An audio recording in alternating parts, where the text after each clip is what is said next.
And David Brinkley. The great adventure ended today as it began, with almost everybody in the world holding his breath and hoping it would all work. It all did. It was almost unreasonably perfect. They landed safely in the right place at the right time. And the human race, without many victories lately, had one today. And it'll be remembered as long as the human race lasts. Other countries were as anxious and interested and excited as we were. And kind and generous words have come from the Russians and almost everywhere else around the world. 3 brave and skillful men left Cape Kennedy, Florida last Saturday, went to the moon, flew around it, sent television pictures back to all of us confined on the Earth, flew back, landed in the Pacific this morning, were picked up by a helicopter and flown to the deck of the U.S. Navy carrier Yorktown. Here comes astronaut Borman and Lovell and Anders standing on the steps, and a great cheer goes up from the sailors out here on the flight deck. All of them looking in very good condition, needing a shave, of course. Shaking hands with Ben James. There's Captain Lovell shaking hands with Ben James. Walking slowly down the red carpet, accompanied by John Stonecipher and Ben James, the 3 astronauts. Lovell having a very noticeable beard. Frank Borman looks as if he is shaved. All 3 salute. Captain Fifield is at the microphone. On behalf of the entire Yorktown crew, a most hearty welcome aboard and congratulations on a tremendously successful flight. Colonel Borman, would you care to say a few words to the crew? Yes, sir. Thank you. Well, we're just very happy to be here, and we appreciate all your efforts, and I know you had to stay out here over Christmas, and that made it tough. Jim and I always seem to fly in December. We made it home before Christmas in '65, but we can't tell you much how much we really appreciate you being here and how proud it is for us to participate in this event, because thousands of people made this possible, and I guess we're all just part of the group. Thank you very much. Thank you. Captain Fifield presents Yorktown caps to Colonel Borman, Captain Lovell, and Major Anders. Captain Fifield shaking hands with Colonel Borman. Colonel Borman looks as if he's grabbed a quick shave on the way back. At least there's no indication that he needs a shave in the sense that Lovell and Anders do. Walking slowly down the flight deck now, all of them wearing their Yorktown caps. Go ahead. With the scrambled eggs on the front, scrambled eggs, indicating their rank.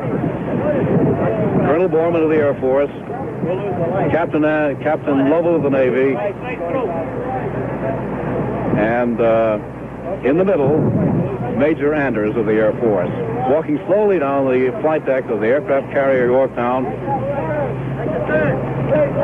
with Captain Fifield on the left of Captain Lovell. The reports this afternoon were that Borman, Lovell, and Anders were all in the best of condition. Being the kind of men they are, they certainly have no taste for being heroes. But even in this age of cynicism and skepticism, when we almost don't have any heroes, they may have a hard time escaping. Chet? 10 Soviet cosmonauts congratulated the Apollo 8 astronauts. Soviet President Podgorny congratulated President Johnson, and the official Soviet news agency, praising the courage and mastery of the astronauts, said their flight ushers in a new stage in the history of space exploration. Pope Paul, too, sent a cable to President Johnson and thanked God for the success of the mission. And the President recorded a telephone message to the astronauts who heard it aboard the carrier Yorktown. Here is a portion of what Mr. Johnson said. We want to welcome you home. We thank God that you're back safe again. You've made us very proud to be alive at this particular moment in history.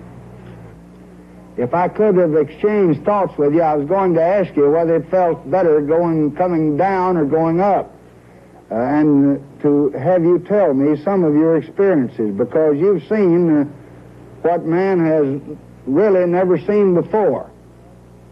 You've taken all of us, all over the world into a new era.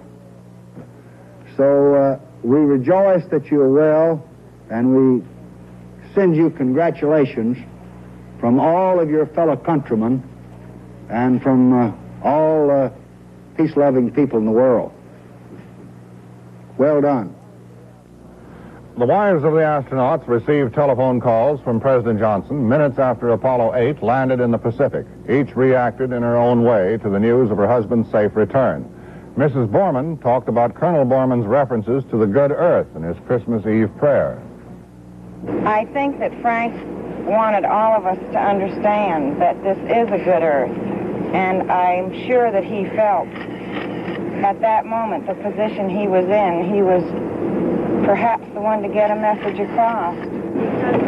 I think it's a well-deserved victory for this country because it's been a long time in coming, and there are so many thousands of people that gave their lives to make this possible, and I think the free people of the world are going to benefit by this with stories that will be told for a long, long time. There is not one word in the dictionary that can describe how I feel today. Were there cheers in the house? Oh, many, many cheers. I hope to see him Sunday morning. In the middle of the night, as a matter of fact. I think they were just on lunar time. Yes. How did you feel during that lunar orbit? I was apprehensive. I have to admit that. I wouldn't be normal if I didn't admit it. There really is a Santa Claus, and my husband said it, and it sounded marvelous. That's far right there. That's far enough? I can't imagine anything more exciting at this moment. What were your emotions at the re-entry? At the re-entry, I couldn't believe it was going so perfectly, and I couldn't believe that they actually sighted that thing from the ship in the dark. I feel very humbled at the success of all this flight. I feel very full of gratitude for the people that have worked so hard on this flight, and also for the people all over the country and even all over the world that have prayed for the success and sent all their good wishes to the crew.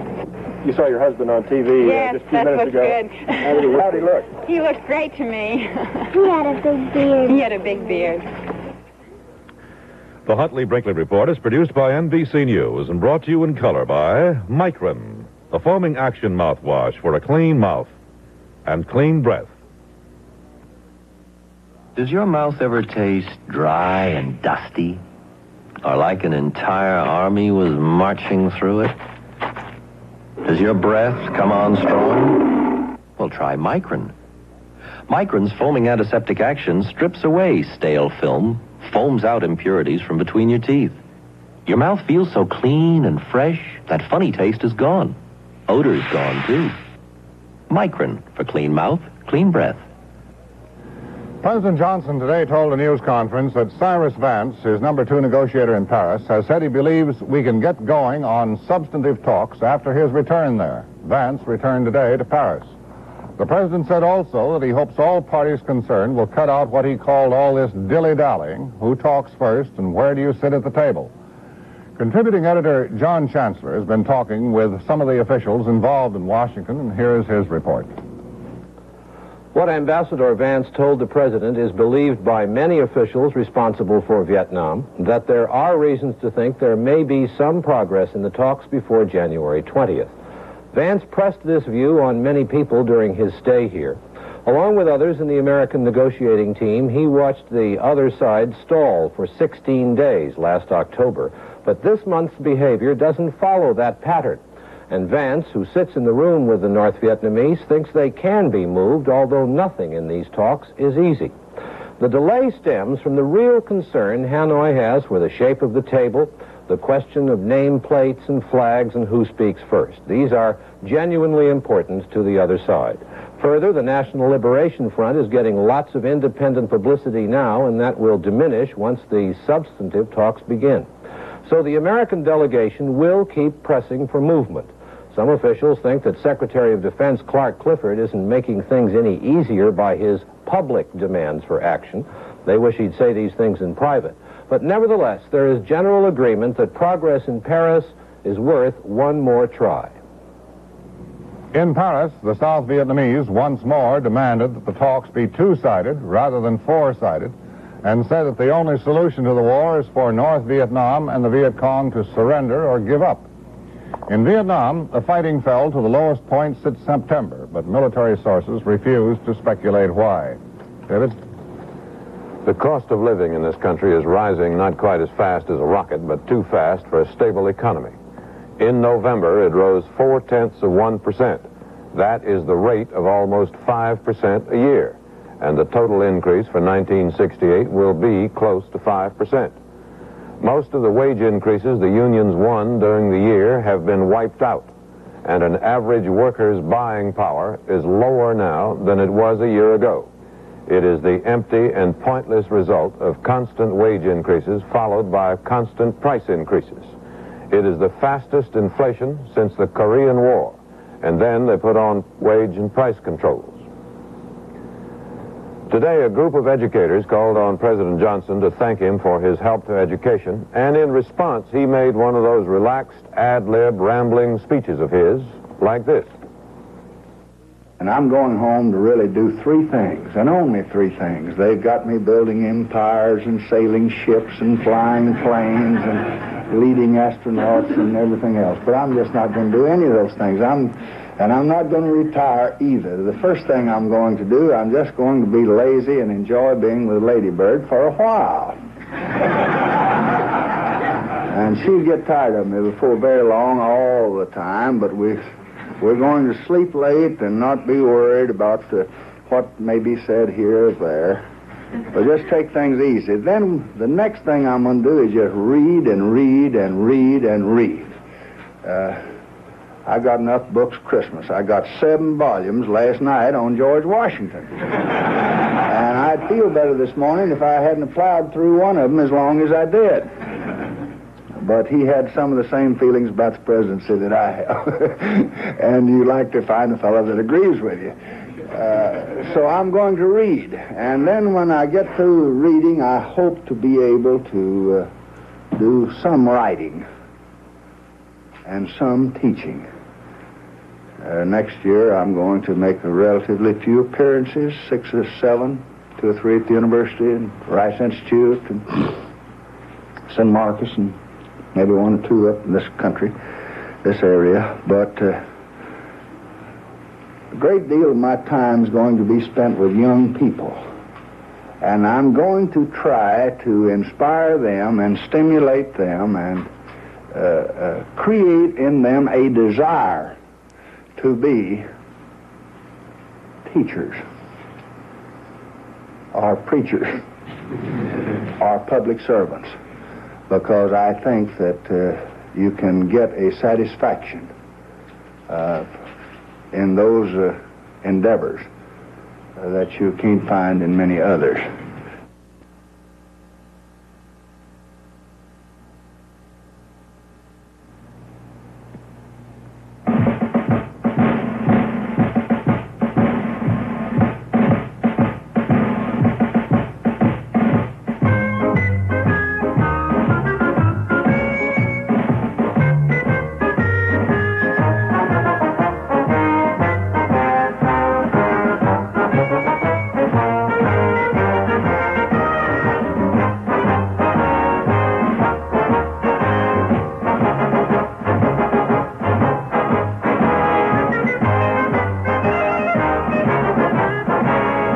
Reservations?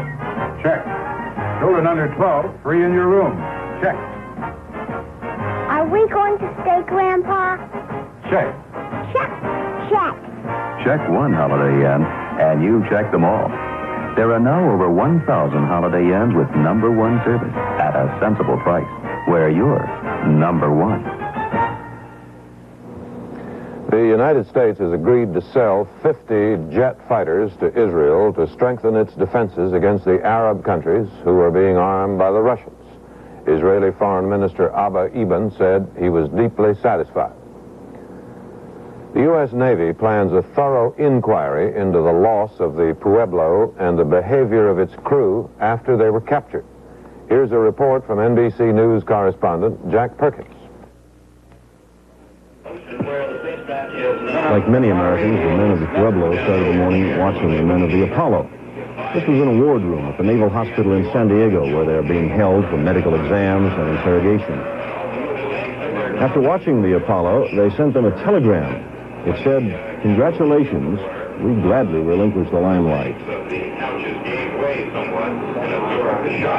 The Pueblo crew then, after watching television for a while, fell in for exercises outside. Most of the men are in pretty good shape now, though Captain Booker himself, who did not take part, is described in a state of mental and physical exhaustion. The men used to do these exercises in prison and enjoy it, though now there must be several things they'd rather be doing. Booker and 9 of his men next week will be given Purple Hearts. Eventually, all of the crewmen who were beaten in prison will be given Purple Hearts. The men have been paid now, 11 months back pay totaling more than $200,000 plus interest, and they've also been reimbursed for clothing and watches and so forth taken by the North Koreans. Nowhere has any of the men yet spoken in such detail of prison life as Captain Booker himself did on the island of Midway early this week. The military has just released a tape of that, and here are parts of it. And anytime they wanted to terrify you, they had these guys, for example, the Bear, who was a huge Korean, and a guy who spoke in a voice like Frankenstein, like the Doom of Death, who would, literally just scare the hell out of you. And he might or might not hit you at that time, but you never knew. But every time they decided to beat somebody up, it was never done from an emotional point of view. I'd like to point that out. It was always done from a studied attempt to create terror among my men and myself. The guard would be given a list of names of people to be beaten. He'd call them out into the passageway one at a time and just kick the hell out of them. And the people that are more physically endowed were beaten harder. And for example, my chief of the boat, Chief Master in Arms Goldman, was beaten so badly that it's indescribable. Law was another man. Many of the men were beaten just horribly, sir. I was kicked all the way down the stairs when I got to the top of the stairs one day going to lunch for no reason, no apparent reason. I arrived about 2 steps from the top of the stairs, and this guard was standing there. As I say, they're deft with their feet. And the next thing I know, this foot was sinking into my chest and coming out through my shoulder blades in the middle of my back, and I was flying down the stairs. And he kicked me all the way to the bottom of the stairs. Duty officers came running, wanted to know why I'd been kicked, and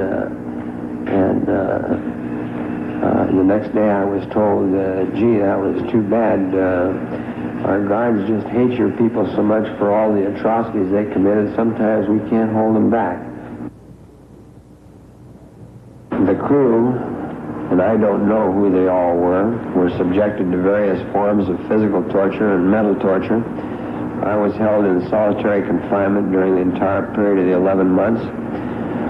And during the first 2 months, a month and a half, I had absolutely no contact with any of my crew at all, except to see them occasionally in the passageway. And I remember one instance specifically, my first-class photographer's mate, after we'd been there only a few days, was being questioned about, he's, of course, spent a great deal of time on carriers. He was being asked about carrier operations. And I was coming down from the bathroom with my body bowed in the position that I was required to move anywhere I went. And Mac spoke to me in a rather loud voice, and he said, Captain, they're trying to make me tell them about carrier operations. What should I do? And I said, don't tell them a damn thing. And so for that, I got knocked flat with the butt of a machine gun. The official questioning of Captain Booker and his men will begin now and take a couple of weeks. The Navy insists they have all been briefed on their rights, that nothing they say in debriefing can later be used against them. As a Navy captain said today in a perfect example of militaries, the men have all been briefed and will be rebriefed before they are debriefed. Jack Perkins, NBC News. Mommy, watch me skate. If I never laced another skate, it would be too soon. Makes me long for spring. Winter days mean there's so much more to think about. Ice and snow. Look at the school. And spills. And cold and wet. So much to do. Oh, Dad does his share. And enjoys it. I don't fuss too much. But there is a lot of bundling and unbundling all winter long. I do try to see that they get the right things to eat every day. Aren't you glad? Or anyway, while I'm watching. Here, let me help you. And I make sure they take one-a-day multiple vitamins. Thank you, Mom. That way, I know at least they're getting all the vitamins they normally need to take. Can we go outside? In every season, we start our day with one-a-day. It's our family vitamin insurance. One-a-day vitamins. The Huntley Brinkley Report continues, brought to you by Polydent Powder. People believe in Polydent for cleaner-looking dentures and fresher-tasting breath. Polydent Powder.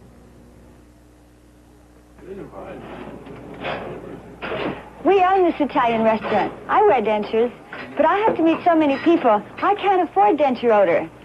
I've tried almost everything, but nothing works for me like Polydent. People keep coming back to Polydent because no tablet, powder, or paste gives them the cleaning satisfaction of Polydent. No wonder dentists surveyed recommend Polydent over all other leading brands combined. No wonder denture wearers keep coming back to Polydent. Ozark Airlines Flight 982 took off from Sioux City, Iowa today, bound for Chicago. 300 feet from the end of the runway, the airplane went down, plowed through a grove of trees, and landed in a foot of snow. The 62 passengers were not injured seriously, and most continued their trip on another airplane. Professional football coaches are fired with great regularity, but rarely after winning seasons. Los Angeles Rams coach George Allen was fired yesterday by the owner of the team, Dan Reeves, after winning 21 of 28 games the past two seasons. Today, flanked by more than a dozen Los Angeles players, Allen held a news conference. Well, I was in bed. It was 8 a.m. And I recognized his voice, and I said, Merry Christmas, Dan. And he said something like this. I can't remember exactly because you never do remember all the exact words, but he said something like this, well, this is the end, you're fired. And he said, I didn't want to do it before Christmas. I had planned to play a little bit longer, maybe 2 more years, because I wanted to be on a championship football team. This was a whole goal that I had set for myself after I became a pro football player. Professional football has been good to me. The Rams have been good to me. But at this point, at my age, I think that the best thing for me to do is step down and let a rookie take the free safety spot for the Los Angeles Rams as well. This man has given me a lot, and I feel that I owe this to him, and I owe this to myself. And I will not play if he leaves. This man goes, I feel this way. Charlie Calhoun must go because George Allen is the reason Charlie Calhoun is here today. And I'm behind him 100%. If there is such a thing as love between a coach and his players, that exists between me and my men. I truly hate to leave the Rams, and thank you all for coming. Why were you fired? Prices went down today on the New York Stock Exchange. The Dow Jones Industrial Average lost about 1 3/4 points, and the value of an average share of common stock decreased 19 cents.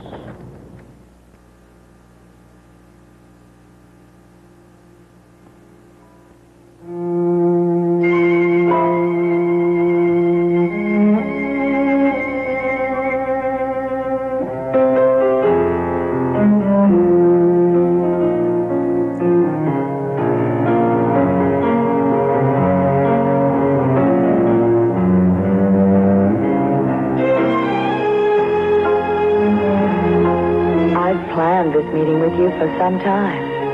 I want to introduce you to the night, the noble new cigar from White Owl. Notice the elegant shape, the rich color.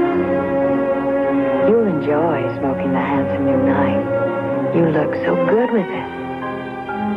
You get a lot more from a White Owl than just smoke. The night joins diplomat and ambassador in the White Owl crusade for elegant smoking. This morning, when the Apollo adventure was over and they had landed safely in the Pacific, an Italian on the street in Rome was listening to his transistor radio, and he turned to the first American he could find. You can always spot us by our clothes. The first American he could find, and said to him, "Fantastico." And in any language, it was. The accumulated genius, wisdom, and discovery of the educated and civilized people of the Western world, now and in centuries past, were organized and applied in the American space program. The other day, when the spacecraft was almost literally falling back toward the Earth, Houston asked casually, who was at the controls at the moment, and the answer came back from space, Sir Isaac Newton, as much as anyone else. Well, had there not been a Newton or someone like him, there'd be no space flights now. Numerous times in 1968, we've seen the human race at our worst. Vicious, selfish, stupid, and even murderous. But near the end of 68, in this last week, we've seen the human race at our best. And at our best, we're pretty good. Good night, Chet. Good night, David. And good night for NBC News.